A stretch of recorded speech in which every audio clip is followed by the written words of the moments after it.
अस्सलाम वालेकुम बेटा। आज मैं आपको ब्लड प्रेशर को नॉर्मल रखने का एक आसान और कुदरती नुस्खा बताऊंगी जो अक्सर लोगों के लिए मुफीद साबित होता है। ब्लड प्रेशर बढ़ जाए तो सर दर्द, चक्कर आना, दिल की धड़कन तेज होना और बेचैनी जैसी अलामात जाहिर होती हैं। अगर इसको नजरअंदाज किया जाए तो ये मजीद मसाइल पैदा कर सकता है।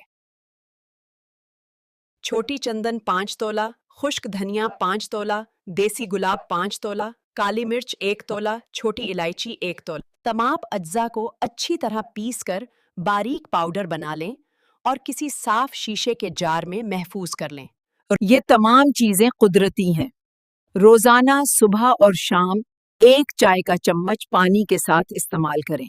याद रखें, ये एक कुदरती तरीका है, अक्सर आराम मिलता है। अगर आप पहले से कोई दवा ले रहे हैं तो डॉक्टर से मशवरा जरूर करें। और एक बात खास याद रखें, जिस दिन ये नुस्खा इस्तेमाल करें उस दिन अंग्रेजी दवा इस्तेमाल ना करें। अल्लाह आपको सेहत अता फरमाए, आमीन। वीडियो को लाइक और शेयर करके दूसरों तक जरूर पहुंचाएं।